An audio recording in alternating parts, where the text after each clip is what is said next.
ಇವತ್ತು world kidney day ಅಂಗವಾಗಿ ಇಲ್ಲಿ ಸೇರಿದ್ದೇವೆ. ಈ ದಿನವನ್ನು ವಿಶ್ವದಾದ್ಯಂತ ಕಿಡ್ನಿ ಆರೋಗ್ಯ ಬಗ್ಗೆ ಜಾಗೃತಿ ಮೂಡಿಸಲು ಆಚರಿಸಲಾಗುತ್ತದೆ. ಈ ವರ್ಷದ ಪ್ರತಿ ವರ್ಷ ನಾವು ಒಂದು ಥೀಮ್ ಇಟ್ಕೊಂಡು ವರ್ಲ್ಡ್ ಕಿಡ್ನಿ ಡೇನ ಸೆಲೆಬ್ರೇಟ್ ಮಾಡ್ತೀವಿ.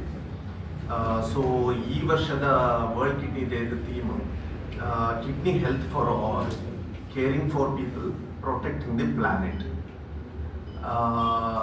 ಅಂದರೆ ಪ್ರತಿಯೊಬ್ಬರಿಗೂ ಕಿಡ್ನಿ ಆರೋಗ್ಯವನ್ನು ಕಾಪಾಡುವುದರ ಜೊತೆಗೆ ಪರಿಸರವನ್ನು ಕಾಪಾಡುವುದು ಜೊತೆಗೆ ಪರಿಸರವನ್ನು ರಕ್ಷಿಸುವುದು ಕೂಡ ಮಹತ್ವದ ಎಂಬ ಸಂದೇಶವನ್ನು ಇದು ನೀಡುತ್ತದೆ. ಅಂದರೆ ಇದು ಒಂದು ಬೈ ಡೈರೆಕ್ಷನಲ್. ಈಗ ಒಬ್ಬ ವ್ಯಕ್ತಿದು ಕಿಡ್ನಿ ಚೆನ್ನಾಗಿರ್ಲಿಕ್ಕೆ ಸೆವೆರಲ್ ಫ್ಯಾಕ್ಟರ್ಸ್ ಇನ್ವಾಲ್ವ್ ಆಗ್ತದೆ. ಅದರಲ್ಲಿ ಒಂದು ಎನ್ವೈರನ್ಮೆಂಟಲ್ ಫ್ಯಾಕ್ಟರ್ ಕೂಡ. ನಾವು ಎನ್ವೈರನ್ಮೆಂಟಲ್ ಪೊಲ್ಯೂಷನ್, ಈಗ ನಾವು ಸೇವಿಸುವ ನೀರು, ಗಾಳಿ, ಆಹಾರ, ಇದರಲ್ಲಿ ಏನಾದ್ರು ಕೆಲವು ಕೆಮಿಕಲ್ಸ್ ಇದ್ದರೆ ಕೆಲವು ಕಂಟಾಮಿನೇಷನ್ ಇಂದ ಕಿಡ್ನಿ ತೊಂದರೆ ಆಗ್ಬೋದು. ಮತ್ತೆ ನಾವು ಕಿಡ್ನಿ ಪೇಷಂಟ್ಗೆ ಟ್ರೀಟ್ಮೆಂಟ್ ಮಾಡುವಾಗ, ಎಕ್ಸಾಂಪಲ್ ಡಯಾಲಿಸಿಸ್ ಮಾಡ್ತಿರ್ಬೋದು, ಅದರಿಂದಲೂ ಕೆಲವು ಪೊಲ್ಯೂಟೆಂಟ್ಸ್ ರಿಲೀಸ್ ಆಗ್ತದೆ. ಸೊ ಅದರಿಂದ ಪ್ಲಾನೆಟು ನಮ್ಮ ಅರ್ತಿಗೂ ಪೊಲ್ಯೂಷನ್ ಆಗ್ಬೋದು. ಸೊ ಎರಡು ಡೈರೆಕ್ಷನ್ ಇಂದನೂ ಪ್ರಾಬ್ಲಮ್ ಆಗುವ ಚಾನ್ಸಸ್ ಇದೆ. ಸೊ ಈ ಥೀಮ್ ಇಟ್ಕೊಂಡು ಈ ವರ್ಷ ವರ್ಲ್ಡ್ ಕಿಡ್ನಿ ಡೇನ ನಾವು ಸೆಲೆಬ್ರೇಟ್ ಮಾಡ್ತಾ ಇದ್ದೀವಿ. ನಮ್ಮ ಇಂಡಿಯಾದಲ್ಲಿ ಏನಾದರೂ ಆಲ್ಮೋಸ್ಟ್ 100 ಜನ, ಈಗ ನಾವಿಲ್ಲಿ ವ್ಯಕ್ತಿ ಇದ್ದರೆ ಅದರಲ್ಲಿ ಆಲ್ಮೋಸ್ಟ್ 15 ಜನಕ್ಕೆ ಕಿಡ್ನಿ ತೊಂದರೆ ಇರ್ಬೋದು. ಅದು ಗೊತ್ತಿರಲ್ಲ. ಈಗ ನಾವೇ ಇಲ್ಲಿ ಆಲ್ಮೋಸ್ಟ್ 10 ಜನ ಮೇಲೆ ಕೂತಿದ್ದೀವಿ, ಯಾರು ಒಬ್ರಿಗಾರು ಕಿಡ್ನಿ ಪ್ರಾಬ್ಲಮ್ ಇರುವ ಸಾಧ್ಯತೆ ಇರ್ತದೆ. ಆಶ್ಚರ್ಯ ಏನಂದ್ರೆ ಇದು ಸ್ಟಾರ್ಟಿಂಗ್ ಹಂತದಲ್ಲಿ ಸಿಂಪ್ಟಮ್ ಇರಲ್ಲ. ನಮಗೆಲ್ಲರಿಗೂ ಏನನ್ಸುತ್ತೆ, ನಾನು ಚೆನ್ನಾಗಿದ್ದೀನಿ, ನನಗೇನು ಪ್ರಾಬ್ಲಮ್ ಇಲ್ಲ, ಫೀಲಿಂಗ್ ಅದೇ. ಇದು ಆಲ್ಮೋಸ್ಟ್ ಮೆಜಾರಿಟಿ ಆಫ್ ಕಿಡ್ನಿ ಪೇಷಂಟ್ಗೆ ಅವರಿಗೆ ಸ್ಟಾರ್ಟಿಂಗ್ ಇರುವ ಫೀಲಿಂಗ್. ಅವರಿಗೆ ಕಿಡ್ನಿ ಪ್ರಾಬ್ಲಮ್ ಸ್ಟಾರ್ಟ್ ಆದಾಗ ಏನೂ ಸಿಂಪ್ಟಮ್ ಇರೋದಿಲ್ಲ, ಎಲ್ಲರಂಗೆ ನಾರ್ಮಲ್ ಇರ್ತಾರೆ. ಬಟ್ ಕ್ರಮೇಣ ಸಮಯ ಹೋದಂಗೆ ಅವರಿಗೆ ಸಿಂಪ್ಟಮ್ ಶುರುವಾಗ್ತದೆ. ಬಟ್ ಒಂದು ಹಂತದಲ್ಲಿ ಸಿಂಪ್ಟಮ್ ಶುರುವಾದ ನಂತರ ನಮಗೆ ಅದನ್ನು ರಿವರ್ಸ್ ಮಾಡ್ಲಿಕ್ಕೆ ಆಗಲ್ಲ. ರಿವರ್ಸ್ ಮಾಡುವ ಟೈಮ್ ಕಳೆದೋಗಿರ್ತದೆ. ಸೊ ಸ್ಟಾರ್ಟಿಂಗ್ ಸ್ಟೇಜಲ್ಲಿ ಗೊತ್ತಾದರೆ ನಮಗೆ ಒಂದು ಟ್ರೀಟ್ ಮಾಡಿ ಅಟ್ಲೀಸ್ಟ್ ಕೆಲವು ಸತಿ ಕಾಯಿಲೆನ ಗುಣಪಡಿಸ್ಬೋದು. ಅವ್ರು ಅಟ್ಲೀಸ್ಟ್ ನಾವು ಕಾಯಿಲೆ ಫಾಸ್ಟ್ ಆಗಿ ಪ್ರೋಗ್ರೆಸ್ ಆಗೋದಿದ್ದಂಗೆ ನೋಡ್ಕೊಳ್ಬೋದು. ಈ ಜಗತ್ತಲ್ಲಿ ಮೋಸ್ಟ್ ಕಾಮನ್ ಕಾರಣ ಕಿಡ್ನಿ ಪ್ರಾಬ್ಲಮ್ ಬರಲಿಕ್ಕೆ ಡಯಾಬಿಟಿಸ್, ಸಕ್ಕರೆ ಕಾಯಿಲೆ. 100 ಜನಕ್ಕೆ ಸಕ್ಕರೆ ಕಾಯಿಲೆ ಇದ್ರೆ ಅದರಲ್ಲಿ ಆಲ್ಮೋಸ್ಟ್ ಒಂದು 40 ಜನಕ್ಕೆ ಕಿಡ್ನಿ ತೊಂದರೆ ಬರ್ಬೋದು. ಅಂದ್ರೆ 10 ಜನ ಇದ್ರೆ ಶುಗರ್ ಪೇಷಂಟ್, ಅದರಲ್ಲಿ ಒಂದು 4 ಜನಕ್ಕೆ ಕಿಡ್ನಿ ತೊಂದರೆ ಬರ್ತದೆ. ಅಗೇನ್ ಸ್ಟಾರ್ಟಿಂಗ್ ಅಲ್ಲಿ ಅವರಿಗೆ ಗೊತ್ತಾಗಲ್ಲ. ಅದು ಬ್ಲಡ್ ಟೆಸ್ಟ್ ಅಥವಾ ಯೂರಿನ್ ಟೆಸ್ಟ್ ಮಾಡಿದ್ರೆ ಮಾತ್ರ ಗೊತ್ತಾಗ್ತದೆ. ಸೆಕೆಂಡ್ ಮೋಸ್ಟ್ ಕಾಮನ್ ಕಾರಣ ವರ್ಲ್ಡ್ ಅಲ್ಲಿ ಕಿಡ್ನಿ ತೊಂದರೆ ಆಗ್ಲಿಕ್ಕೆ high blood pressure. First diabetes, second high blood pressure, ಮತ್ತೆ ಬೇರೆ ಕಾರಣಗಳೆಲ್ಲ ಬರ್ತದೆ. ಕೆಲವು ಜನ ತುಂಬಾ ನೋವಿನ ಮಾತ್ರೆ ಸೇವಿಸ್ತಾ ಇರ್ತಾರೆ, ಅದರಿಂದ ಕಿಡ್ನಿ ತೊಂದರೆ ಆಗ್ಬೋದು. ವಂಶ ಪಾರಂಪರ್ಯ ಕಾರಣಗಳಿಂದ ಕಿಡ್ನಿ ತೊಂದರೆ ಬರ್ಬೋದು.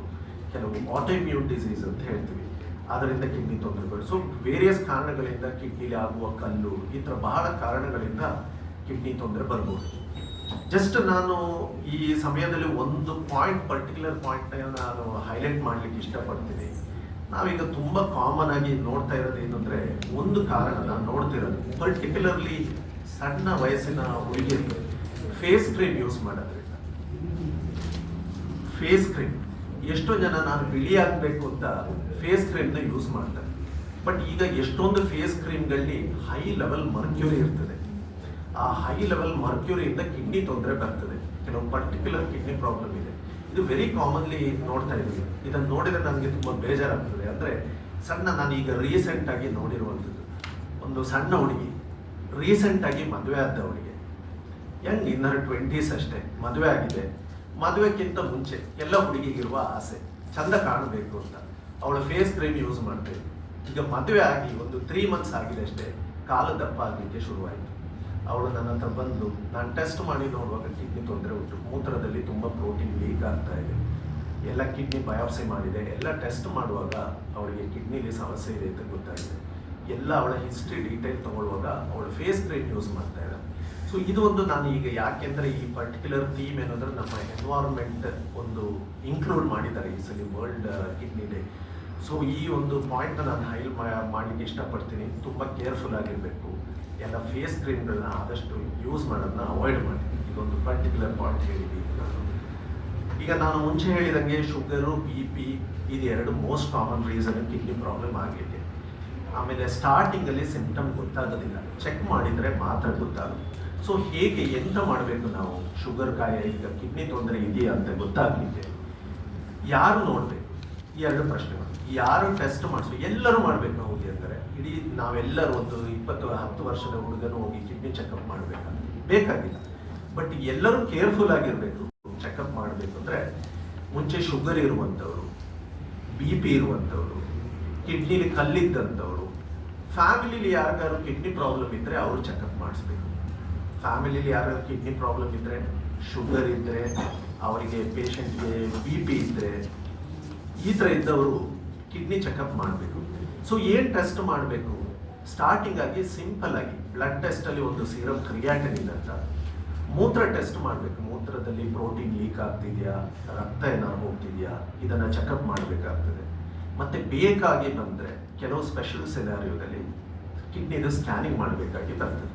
ಮತ್ತು ಇನ್ನು ಮಿಕ್ಕಿದೆಲ್ಲ ಮತ್ತೆ ನಾವು ಇದನ್ನು ಈ ಬೇಸಿಕ್ ಟೆಸ್ಟ್ ಬ್ಲಡ್, ಯೂರಿನ್, ಒಂದು ಕ್ರಿಯಾಟಿನ್ ಯೂರಿನ್ ಟೆಸ್ಟ್ ಮಾಡಿದರೆ ನಮಗೆ ಕಿಡ್ನಿ ಸಮಸ್ಯೆ ಉಂಟಾ ಇಲ್ವಾ ಅಂತ ಗೊತ್ತಾಗ್ತದೆ. ಮತ್ತೆ ನಾವು ಫರ್ದರ್ ಟೆಸ್ಟ್ ಬೇಕಾ ಬೇಡವಾ ಅಂತ ಡಿಸಿಷನ್ ತೊಗೊಳ್ಬೋದು. ಸೊ ಈ ಬೇಸಿಕ್ ಟೆಸ್ಟ್ ಈಗ ಎಷ್ಟು ಸಮಯಕ್ಕೆ ಒಂದ್ಸಲಿ ಮಾಡಬೇಕು? ಶುಗರ್, BP ಇರೋರು ಕನಿಷ್ಠ ಪಕ್ಷ ವರ್ಷಕ್ಕೊಮ್ಮೆ ಚೆಕಪ್ ಮಾಡಿಸ್ಬೇಕಾಗ್ತದೆ. ಒಂದು ವರ್ಷದಲ್ಲಿ ಒಂದ್ಸಲಿ ಚೆಕಪ್ ಮಾಡಿ ತೊಂದರೆ ಉಂಟಾ ಇಲ್ವಾ ನೋಡ್ಬೇಕಾಗ್ತದೆ. ನನಗೆ ಎಷ್ಟು ಜನ ಏನು ಹೇಳೋದು, ಇಲ್ಲ ನಾನು ಚೆನ್ನಾಗಿದ್ದೀನಿ, ನನಗೇನು ತೊಂದರೆ. ಅದು ಡೆಫಿನೆಟ್ಲಿ 80% ಆಫ್ ದಿ ಜನಕ್ಕೆ ಅವರಿಗೆ ತೊಂದರೆ ಇರೋದು ಗೊತ್ತಾಗಲ್ಲ.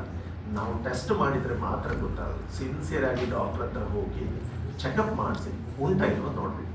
ಆಯ್ತು, ಈಗ ನಾನು ಟೆಸ್ಟ್ ಮಾಡಿದೆ, ನನಗೆ ತೊಂದರೆ ಇಲ್ಲ ಅಂತ ಬಂದಿದೆ. ಸೊ ಹಾಗೆ ನಾನು ಕೇರ್ಲೆಸ್ ಆಗಿರ್ಬೋದಾ? ಇಲ್ಲ. ಈಗ ಶುಗರ್ ಉಂಟು, BP ಉಂಟು, ಕರೆಕ್ಟಾಗಿ ರೆಗ್ಯುಲರ್ ಆಗಿ ಡಾಕ್ಟರ್ ಹತ್ರ ಹೋಗಿ ಶುಗರ್ ಕಂಟ್ರೋಲ್ ಇಟ್ಕೊಳ್ಬೇಕಾಗ್ತದೆ. ಶುಗರು ರೆಗ್ಯುಲರ್ ಆಗಿ ಕರೆಕ್ಟಾಗಿ ಶುಗರ್ದು ಮೆಡಿಸಿನ್ ತೊಗೊಳ್ಬೇಕಾಗ್ತದೆ. ಟ್ಯಾಬ್ಲೆಟ್ ಇರ್ಬೋದು, ಇನ್ಸುಲಿನ್ ಇರೋರು. ಎಷ್ಟೊಂದು ಜನ ಪೇಷಂಟ್ಗಳಿಗೆ ನನ್ನ ಹತ್ರ ಬಂದು ಕೇಳ್ತಾರೆ, ಸರ್ ನಾನು ಶುಗರ್ಗೆ ಟ್ಯಾಬ್ಲೆಟ್ ತೊಗೊಳ್ತಿದ್ದೀನಿ, ಇನ್ಸುಲಿನ್ ತೊಗೊಳ್ತೀನಿ, ಸುಮಾರು ವರ್ಷದಿಂದ ತೊಗೊಳ್ತಿದ್ದೀನಿ ಸರ್, 20-30 ವರ್ಷದಿಂದ ತೊಗೊಳ್ತಾ ಇದ್ದೀನಿ, ನನ್ನ ಕಿಡ್ನಿ ಅದರಿಂದ ಡ್ಯಾಮೇಜ್ ಆಗಲ್ವಾ? ಎಷ್ಟೊಂದು ಶುಗರ್ ಫಸ್ಟಲ್ಲಿ ಗೊತ್ತಾಗಿರ್ತದೆ, ನಾವು ಮೆಡಿಸಿನ್ ಹೇಳುವಾಗ ಹೆದರ್ಕೊಂಡ್ಬಿಡ್ತಾರೆ, ಶುಗರ್ ಟ್ಯಾಬ್ಲೆಟ್ ತೊಗೊಂಡ್ರೆ ಕಿಡ್ನಿ ಡ್ಯಾಮೇಜ್ ಆಗುತ್ತೆ. ಅದು ತಪ್ಪು, ಒಂದು ದೊಡ್ಡ ಮಿತ್. ಯಾವ ಶುಗರ್ ಟ್ಯಾಬ್ಲೆಟಲ್ಲೂ ಅಥವಾ ಇನ್ಸುಲಿನ್ದ ಕಿಡ್ನಿ ತೊಂದರೆ ಆಗೋದಿಲ್ಲ. ಕಿಡ್ನಿ ಶುಗರ್ ಕಂಟ್ರೋಲ್ ಇಟ್ಕೊಂಡಿಲ್ಲ ಅಂದರೆ ಮಾತ್ರ ಕಿಡ್ನಿ ತೊಂದರೆ ಬರೋದು. ಯಾವ ಮೆಡಿಸಿನ್ ಆ ಶುಗರ್, BP ಟ್ಯಾಬ್ಲೆಟಿಂದ ಕಿಡ್ನಿ ತೊಂದರೆ ಬರೋದಿಲ್ಲ. ಕರೆಕ್ಟಾಗಿ ಕಂಟ್ರೋಲ್ ಇಟ್ಕೊಂಡಿಲ್ಲ ಅಂದರೆ ಕಿಡ್ನಿ ತೊಂದರೆ ಬರ್ತದೆ. ಸೊ ಕರೆಕ್ಟಾಗಿ ಪ್ರಾಂಪ್ಟಾಗಿ ಡಾಕ್ಟರ್ ಹತ್ರ ಚೆಕಪ್ ಮಾಡಿ